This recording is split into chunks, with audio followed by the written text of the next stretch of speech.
배당주 미리 준비하자. 돈의 맥을 아는 맥도날드 송범선 파트너입니다. 자, 배당주 미리 준비할 때가 됐습니다.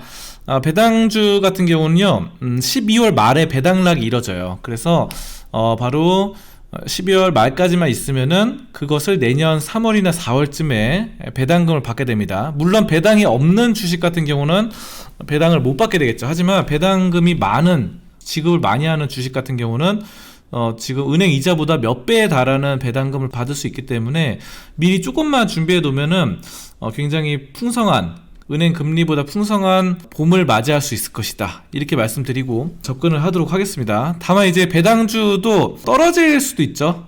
왜냐면 배당락이 지나고 나면은 그걸 노리고 들어왔던 세력들에 의해서 가격이 떨어질 수 있기 때문에 이런 점들도 여러 가지를 반영해서 좀 준비를 하시면 되겠고, 자, 그럼 배당주 투자 요령을 말씀을 드릴게요. 일단 이 세 가지는 좀 보시면 좋을 것 같습니다. 과거 3년간 배당을 꾸준히 4% 이상 지급하는 회사, 이걸 보시면 좋은데, 4%라는 게 뭐냐면은, 그렇죠, 4%, 은행 이자가 요즘 한 2% 되죠. 1%에서 2%, 은행마다 다른데, 자, 그거보다 한 2배 이상은 받을 수 있다는 거죠. 주가의 변동성을 감안하더라도 굉장히 유용한 투자가 될 것이다, 이렇게 보고요. ROE가 두 자리 숫자인 회사, 이렇게 보시면 됩니다. ROE, 자기자본 이익률입니다. 그래서 자기자본 이익률이 10% 이상, 두 자리니까 10% 이상인 회사는 굉장히 성장성이 좋은 거죠. 자, 그런 회사를 좀 보시면 좋을 것 같고, 그 다음에 PBR이 1 이하인 회사에 투자하시면 좋겠습니다. 자, 그래서 PBR 같은 경우는 자기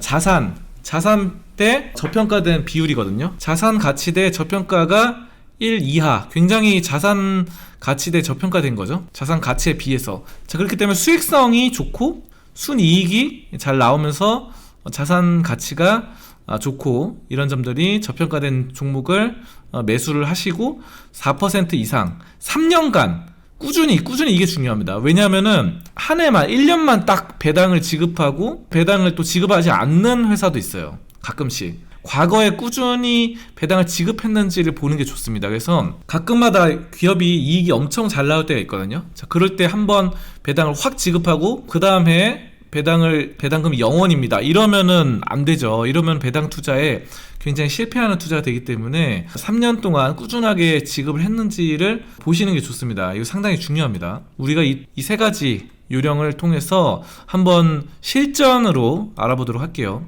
화면을 보시면 배당 이렇게 돼 있죠. 배당, 그래서 전체 코스피 코스닥 다 돼 있는데 수익률로 해놨습니다. 수익률이 현재 가장 높은 게 SNK인데 지금 18%죠. 자, 근데 중요한 건 뭐냐면은 수익 배당을 많이 주는 거 맞는 것 같은데, 중요한 건 1년 전, 2년 전, 3년 전에 이게 없잖아요. 그쵸?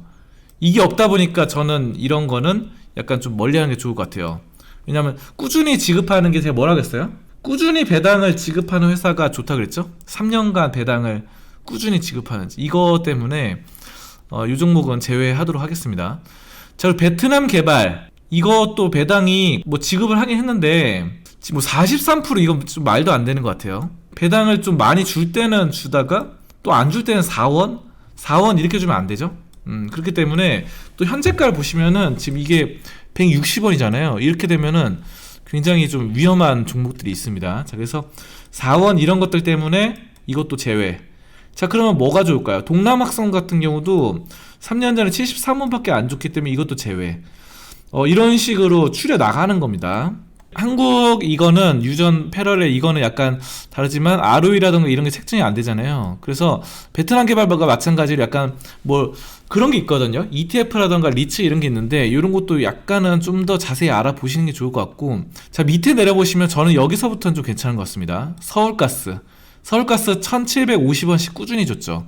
자, 그리고 PBR 0.34인데 ROE가 13이에요. 그러면은 굉장히 제가 아까 처음에 말씀드렸던 투자에 부합하는 회사입니다. 엄청나게 배당주의자, 가치주의자, 성장주죠. 그러니까 그 세 가지 기준 있죠. 세 가지 기준. 그러니까 이건 3년 동안 꾸준히 배당을 지급한 배당주, 성장주, 가치주, 이런 식으로 보시면 되겠습니다. 그 세 가지가 부합하는 게 서울가스다. 리드코프도 괜찮습니다. 리드코프도 150원, 200원씩 꾸준히 지급했는데 지금 수익률이 9%에 달하죠. 이거 서울가스는 10%, 그리고 여기 보시면 PBR이 0.44에 ROE가 11% 넘어가니까 상당히 좋죠. 자, 그렇습니다.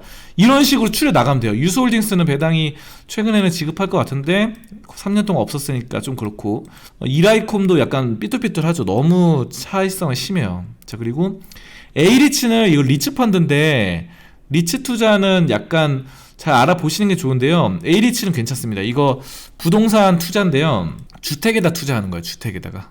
공공주택 요즘 그런 거에 투자하면은 아무래도 호텔 투자라던가 이런 거에 비해서는 훨씬 낫습니다. 땅 투자 이런 거보다는. 왜냐면 땅 투자 이런 건 기획부동산 이런 데서 작업을 많이 해가지고 문제가 되는데, A리츠는 그래도 주택이다 보니까 저는 괜찮은 것 같아요. 뭐 레지던스 이런 데 투자하고 하다 보니까. 자, 그래서 A리츠도 괜찮아요. 좋습니다. 그래서 지금 보시면 서울가스, 리드코프, A리츠 이 세 개가 위에서는 좀 괜찮다. 제가 이렇게 말씀드리고요. 증권주는 저는 웬만하면 좀 잘 안 봐요. 증권주는 증권업 특성상 워낙에 또 주식시장에 반영이 많이 되잖아요. 주식시장이 좋을 때는 돈을 확 벌었다가 주식시장 안 좋으면은 돈을 손실이 좀 많이 나고 이러거든요. 자, 그렇게 되면은 갑자기 적자로 돌아섰다 이러면은 배당을 지급 안 할 때가 있어요. 그래서 증권주는 좀 제외하는 게 좋을 것 같고, 자, 그 다음에 현대중공업 지주도 괜찮은 것 같습니다. 근데 이제 이거는 뭐 한 해는 안 줄 수도 있는데 지금 0.57에서 ROE가 마이너스 8.12가 되는데 이런 거는 직접 들어가서 보시는 게 좋겠습니다. 현대중공업 지주.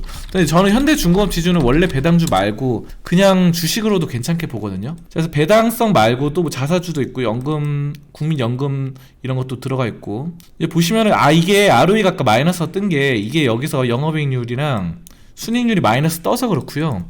사실 보시면은 2021년에 플러스로 돌아서기 때문에 지금 다 흑자로 돌아섰죠. 그러니까 이것도 괜찮은 것 같습니다. 여기서 보시면 ROE가 2.74, 뭐 그렇게 높은 성장성이나 수익성은 나타내지 않지만 그나마 저는 현대중공업 지주 자체가 여러 가지 뭐 로봇 사업도 하거든요. 산업용 로봇, 그런 것들을 상당히 좀 긍정적으로 봐요. 그래서 그런 점에 대해서는 현대중공업 산업용 로봇의 우리나라 1인자입니다. 좀 좋게 보고, 또 여기에 더불어서 조선업 쪽으로 현대중공업이 막강하기 때문에 현대중공업 지주까지는 좀 좋게 보도록 하겠습니다. 그래서 오늘 종목 뭐 밑에 쭉 여러분들이 살펴보시면 좋을 것 같고, 동아타이어도 괜찮아요. 이거 제가 예전부터 좋게 보는 건데 ROE는 좀 낮긴 하지만 회사 자체가 워낙 탄실하니까. 자, 그래서 여러분들이 보시기에 서울가스, 리드코프, A리츠 이렇게 해서 또 현대중공업 지주, 동아타이어까지 이렇게 살펴봤습니다. 여러분 이렇게 재무제표 들어가서 또 한 번씩 확인하세요. 확인하시면은 서울가스 이렇게 들어가 보시면 주가가 어느 정도 좀 약간 조정을 받고 있긴 하지만 유틸리티 종목, 가스업 종목은 워낙에 안정적이기 때문에 괜찮고, 부채도 별로 없죠. 부채 없고 유불 많은 데다가 상당히 좋은 데다가 현금 배당 여기 보시면 10% 주니까 이런 것들은 정말 좋습니다. 장기 투자로 가져가면은 그냥 계속 수익이 나는 종목이에요.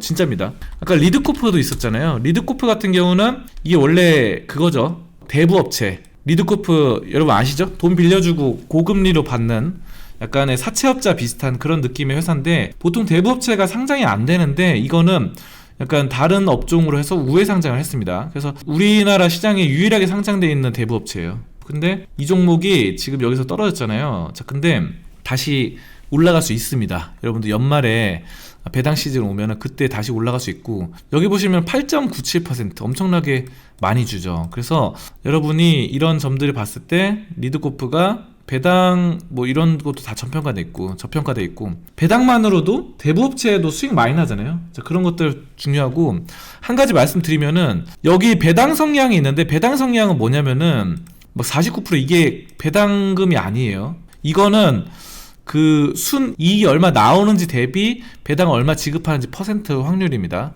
자, 그 점 알아두시면 되겠고요. 실제로 이 주식을 한 주 사서 만약에 10,000원어치 100만원을 샀는데 내가 10만원을 배당을 받고 싶어요. 그러면은 이 수익률을 보셔야 됩니다.